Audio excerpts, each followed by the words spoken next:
merepresentasikan tentang hukum administrasi negara. Ya, pengertian hukum administrasi negara dijabarkan atau diartikan sebagai peraturan yang mengatur administrasi. Dari beberapa ahli menyebutkan hukum administrasi negara sebagai hukum tata usaha negara atau hukum tata pemerintahan yang mengatur mengenai kekuasaan eksekutif, yaitu kekuasaan melaksanakan undang-undang. Kemudian sumber-sumber hukum administrasi negara positif antara lain sebagai berikut: 1. Undang-undang, 2. Kebiasaan, 3. Keputusan-keputusan hakim, 4. Traktat, dan 5. Pendapat sarjana hukum. Kemudian kegiatan-kegiatan administrasi negara dibagi 4, yaitu pengembangan hukum administrasi negara, asas-asas pemerintahan atau administrasi yang baik, perbuatan dan keputusan administrasi negara, dan yang terakhir norma jabaran atau penerimaan jabatan. Lalu kemudian ada syarat-syarat pelaksanaan hukum administrasi negara. Syarat-syarat pelaksanaan tugas, fungsi, dan kewajiban yang harus dipenuhi oleh administrasi negara antara lain sebagai berikut. 1. Efektivitas, yang artinya kegiatan harus mengenai sasaran atau tujuan yang telah ditetapkan atau direncanakan. Yang kedua, legitimasi, yang artinya kegiatan administrasi negara jangan sampai menimbulkan keributan, oleh karena itu tidak dapat diterima oleh masyarakat setempat atau lingkungan yang bersangkutan. Yang ketiga, yuriditas, yaitu syarat-syarat yang menyatakan bahwa perbuatan para pejabat administrasi negara tidak boleh melanggar atau melawan hukum dalam arti luas. Yang keempat, legalitas, yang artinya setiap perbuatan atau keputusan administrasi negara harus berdasarkan ketentuan undang-undang. Apabila dengan alasan keadaan darurat, maka harus dapat dibuktikan, dan apabila tidak terbukti, maka perbuatan tersebut dapat digugat di Pengadilan Tata Negara atau PT-UN. Lalu yang kelima, ada moralitas, adalah moral dan etika umum maupun kedinasan wajib dijunjung tinggi. Perbuatan tidak senonoh, sikap kasar, kurang ajar, tidak sopan, dan kata-kata yang tidak pantas wajib dihindarkan. Hal ini sangat diperhatikan oleh masyarakat. Yang keenam, efisiensi, yaitu wajib dikerjakan seoptimal mungkin. Kehematan biaya dan produktivitas wajib diusahakan setinggi-tingginya. Dan yang terakhir, yang ketujuh, teknik dan teknologi wajib dipakai untuk mengembangkan atau mempertahankan mutu prestasi yang sebaik-baiknya. Lalu kemudian Francis R. Mason dalam hukum administrasi negara adalah kebebasan atau keleluasaan bertindak administrasi negara yang dimungkinkan oleh hukum untuk bertindak atas inisiatif sendiri guna menyelesaikan persoalan-persoalan penting yang mendesak atau yang aturannya belum ada, dan tindakan tersebut harus dapat dipertanggungjawabkan. Dan kemudian Departemen de Beauvoir adalah sebagai berikut: adalah suatu perbuatan alat negara yang tidak mempergunakan wewenangnya secara yang tidak sesuai dengan tujuan yang telah diberikan oleh peraturan yang bersangkutan kepada wewenang itu. Kemudian yang terakhir, ada asas-asas umum pemerintahan yang baik atau AAUPB yang dapat diterapkan dalam pelaksanaan pelayanan publik antara lain yaitu asas kepastian hukum, asas kemanfaatan, asas ketidakberpihakan, asas kecermatan, dan asas tidak menyalahgunakan wewenang. Lalu ada juga asas keterbukaan, asas kepentingan umum, dan asas pelayanan yang baik atau sesuai dengan pasal 10 Undang-Undang Nomor 30 Tahun 2014 tentang Administrasi Pemerintahan, serta terdapat asas tambahan yaitu asas keseimbangan, asas tidak mencampur-adukan kewenangan dan asas keadilan dan kewajaran.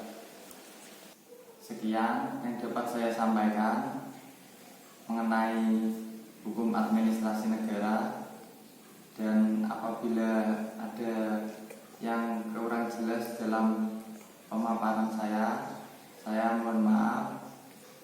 Sekian, terima kasih. Assalamualaikum warahmatullahi wabarakatuh. Mendengar dari pakar hukum administrasi dan keuangan publik, Dian Puji Simatupang. Bisa dijelasin beda dari ketiga ranah itu? Baik, terima kasih Bang Karni. Ini terima kasih juga saya pertama kali diundang di sini Bang Karni. Memang tadi sebenarnya putusan yang disampaikan sebenarnya mengajarkan kepada kita semua bahwa sistem hukum di Indonesia itu kan di dunia juga tidak hanya soal menyangkut satu-satunya hukum pidana terus gitu ya. Tapi sistem hukum yang saling bersanding yaitu hukum administrasi, hukum perdata, dan hukum pidana. Secara konteks dari proses sistem hukum itu kan kita tahu bahwa munculnya hukum itu ketika dia muncul hukum perdata. Ketika kemudian ada yang bersifat primus inter pares, ada yang berbeda sebagai penguasa, muncullah hukum administrasi. Maka ketika ada sesuatu yang bersifat memaksa dan dianggap sebagai dasar terpenuhinya beberapa kejahatan, maka perlu dan hukum pidana. Maka kan dengan ada putusan ini sebenarnya mengidentifikasi kembali, menyadarkan kita semua bahwa sistem hukum itu ada dan disandingkan dan juga diakui di Indonesia. Tidak hanya ada satu hukum yang kemudian dia seperti merajai seluruh sistem hukum lainnya gitu kan. Jadi sebagaimana tadi sistem hukum Paus Cotton menyatakan bahwa konsep contrarius actus menunjukkan bahwa ketika dia diawali diakhiri dengan proses-proses hukum perdata, maka hukum-hukum perdata itulah yang diutamakan terlebih dahulu dan menyelesaikan masalah di dalam proses atau kegiatan apapun. Demikian juga ketika dia diawali dengan hukum administrasi, maka silakan diserahkanlah hukum administrasi itu untuk menyelesaikan dan juga menangani permasalahan-permasalahan yang ada di dalam suatu kegiatan. Nah demikian juga ketika itu memang ada indikasi pada apakah ini masuk pada kejahatan atau tidak. Maka tadi pertanyaan Bang Kani terkait bagaimana mengidentifikasinya, maka kan kita harus menyadarkan kembali ketika Van der Pot dalam bukunya yang dikutip oleh Utrecht bahwa identifikasi antara mana yang masuk sebagai hukum publik pidana dan hukum administrasi ada terletak ketika saya dipersoalkan mengenai wewenang, prosedur dan syarat dan juga soal substansi atau tindakan, mengapa dia hanya mengganti segitu, mengapa Anda mengganti segini.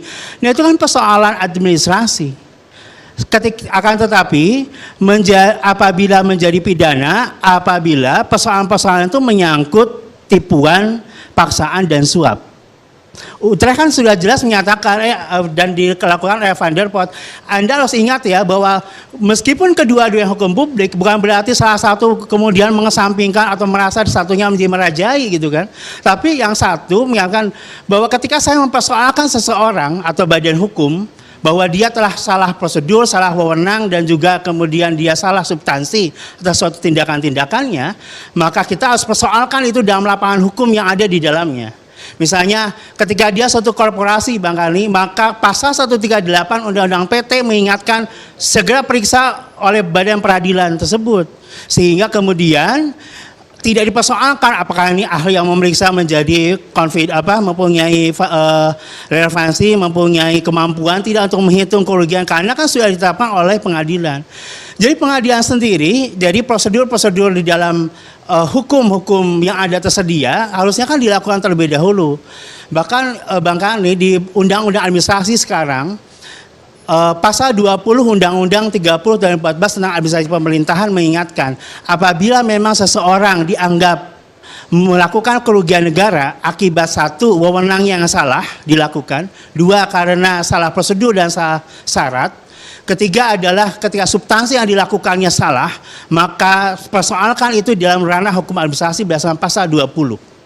Maka itu kan dilakukan terlebih dahulu sehingga pasal 20 ayat 4 Undang-Undang 30 dan 14 administrasi pemerintahan akan menyatakan jika dia memang terbukti atas tindakan-tindakan administrasinya merugikan keuangan negara, maka pasal 20 ayat 4 Undang-Undang 30 mengingatkan bahwa dia harus mengganti selama 10 hari kerja sejak ada laporan hasil pemeriksaan atau pengawasan. Jadi ya Bang Ani, begitu sangat efektifnya hukum administrasi dalam menyelesaikan segala persoalan. Jadi menjadi keliru ketika menyatakan bahwa hukum administrasi begitu lemah, padahal justru di negara maju hukum administrasi itu dikedepankan dalam rangka pencegahan, dalam rangka penindakan terhadap tindakan-tindakan yang dianggap mengandung kekurangan yuridis, begitu Bang. Itu kan kesalahan dalam arti kulfa, bukan dalam arti offset sengaja itu. Ya. Makanya Bang Kani, sejak ada putusan MK 25 2016, dua frasa terpenting di dalam penegakan hukum, yaitu satu, frasa kerugian negara tidak hanya ansih persoalan ketentuan pasal 2 Undang-Undang Tipikor, tapi harus juga dibaca dalam ketentuan pasal 20 Undang-Undang 314. Kedua, frasa penyalahgunaan wewenang. Tidak lagi itu menjadi ansih persoalan di pasal 3 Undang-Undang Tipikor, tapi juga harus dibaca dalam ketentuan pasal 17, 18 di Undang-Undang 314. Sepanjang tadi Bang Arti bahwa konsep kerugian dan penyalahgunaan wewenang apabila menyangkut tipuan, paksaan dan suap ada memang persoalan pidana, administrasi harus mundur. Tetapi ketika dia menyangkut salah wewenang, salah prosedur dan salah substansi, maka berikan kesempatan hukum administrasi menyelesaikan terlebih dahulu sampai tuntas, begitu ya Bang. Bagaimana kalau kesalahan itu sengaja? Ya, pertama tadi kesengajaan itu kan kalau dalam konteks hukum administrasi dilihat dulu apakah kesengajaan itu adalah dia bersifat dwelling, salah kira misalnya Bang Kani saya salah terhadap suatu peraturan. Misalnya ini sebenarnya piutang negara atau yang diselesaikan dengan pasal 36 Undang-Undang Perbendaharaan atau piutang lainnya yang kemudian dikelola oleh suatu BPPN sendiri gitu loh. Nah, itu kan ketika saya salah terhadap penafsiran itu kan soal salah kira meskipun saya sengaja lakukan, tapi menurut hukum administrasi itu kan soal dwelling, soal yang harus diselesaikan administrasi menyelesaikan terlebih dahulu begitu kan. Kecuali kesengajaan itu tadi Bang Kani saya memang ingin mendapatkan sesuatu untuk kepentingan saya gitu. Baik, terima kasih Pak.